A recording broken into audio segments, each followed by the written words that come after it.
Hi guys, so in this video I would like to share with you a quick success story. So earlier this week I had a weekly session with one of my clients, and she has been working with me for a little less than 2 months, since early December, and she started working with me because she had difficulties elaborating her thoughts in English for work purposes. So she works as a product manager at a tech company in Jakarta, and in her application she said that of course she had difficulties elaborating her thoughts, but also retrieving the right vocabulary to explain herself. So usually before anybody would join my coaching program, English Sprint Academy, I would always have them go through an application process where you would have to fill out a form, and the most important question is telling me what their biggest struggles are. So this is what she wrote. She's always afraid to speak English because she doesn't think she's good enough, especially for job interviews or meeting with colleagues. And if she gets questions that she has to answer, she cannot elaborate her thoughts in English clearly. She must think about the vocabulary that is appropriate to explain her thoughts. So this is a very normal problem, especially if you're at an intermediate level. So this becomes a problem because whenever you want to speak in English, you're gonna have to take some time, a couple of seconds, to think about what you need to speak.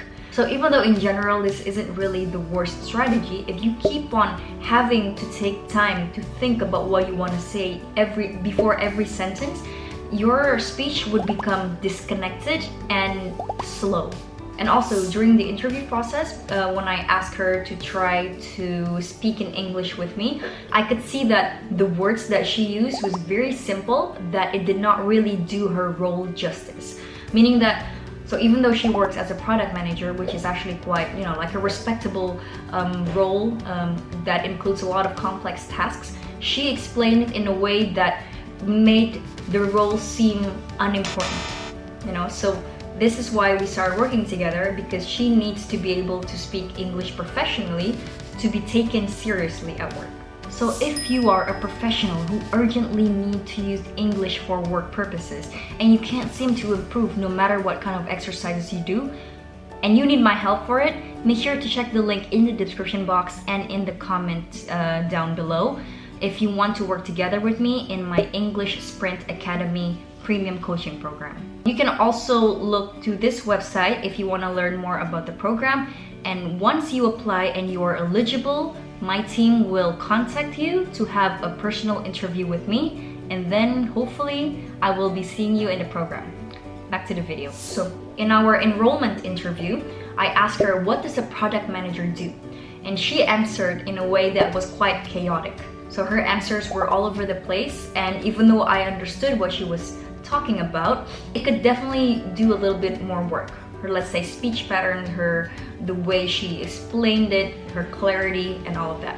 So in other words, she struggled with fluency, with her flow, and structure. However, earlier this week, during our session, I asked her an impromptu question, asking her, what are the 2 things that I need to do in order to become a good product manager? So she took her time, maybe about like 5 to 10 seconds, to collect her thoughts, and she didn't just start speaking, she started communicating.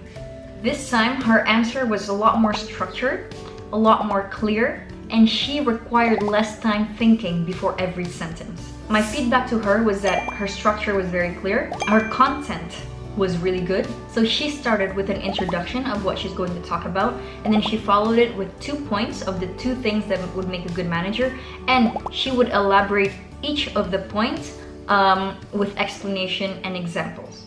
So it's very clear. So even though the grammar and the speech pattern could use a little bit more work, overall her speaking came out more fluently and more structured and a lot more clear. So anybody who is not, let's say, who's not a product manager would be able to understand her. And then she reacted in a way where she was very shocked about her progress. She also did not expect herself to be able to explain it spontaneously and clearly like she did.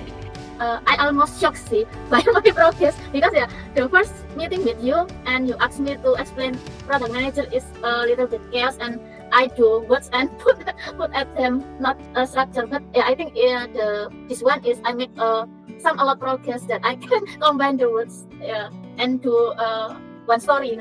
Yeah, exactly. Your thoughts are a lot more structured. And one thing that she did differently was that she did not think about the kind of English or the words that she needs to use, but she started thinking about the core message. What are the two things that would make a good product manager? Instead of thinking, what is the English, what are the words that I need to use to explain myself clearly? So she shifts the focus. And it's very interesting how such a simple shift would be able to improve her way of thinking, just like that, would improve her clarity, would improve the way she carried herself. Well, of course, like these past 2 months, we've been working together, and I would be giving her homework every week for her to work on. And then because of the consistent work that she's been doing, let's say this past month, the result spoke for itself, literally. So some of the work that we did together, the homework that I would ask her to do is, first, I would ask her to find content that is related to her job, so her role as a product manager. I would ask her to look for influencers, or let's say thought leaders, or YouTube channels that touch upon this subject.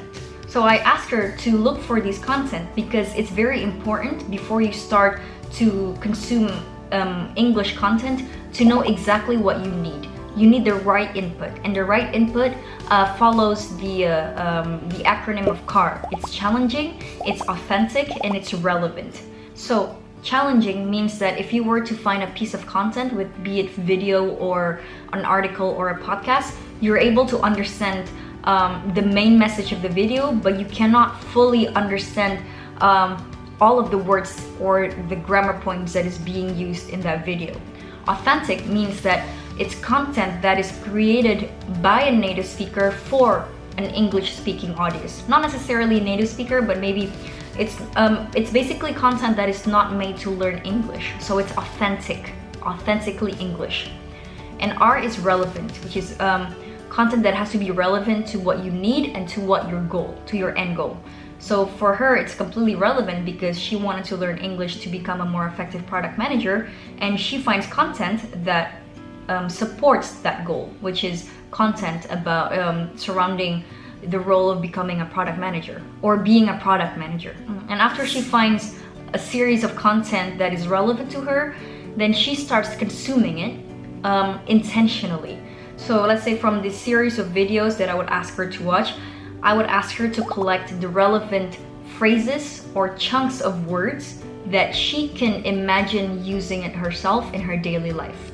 And once she collects it, she has a collection of her own personal vocabulary that is relevant to her. Then comes the third practice, and that is output practice. So I would ask her to vlog and record herself speaking using the chunks that she collected. And the more she does it, the more consistently she does it, the chunks of words, the phrases would come up by itself without even realizing herself. So with these exercises that I would ask her to do, first finding the right content and consume the right content, collect all of the relevant vocabulary and words for her, and then doing output practice consistently, coupled with this strategy of shifting your focus when you start speaking, creates the result. When you're already doing the right exercises, and then you stop obsessing about how to speak English the right way, and instead focus on the message that you try to deliver, the words, the English would come out naturally as a byproduct. So if you're a professional in English and you urgently need to use English for work purposes, and you're just stuck in your current level and you don't know how to proceed, and you need me to help you with your progress, make sure that you check out the link in the description box or in the comments down below. Apply for the ESA program, and if you're eligible, my team will contact you as soon as we can. So thank you so much, and I hope that you got something out of this video. Take care, and I'll see you next time. Bye.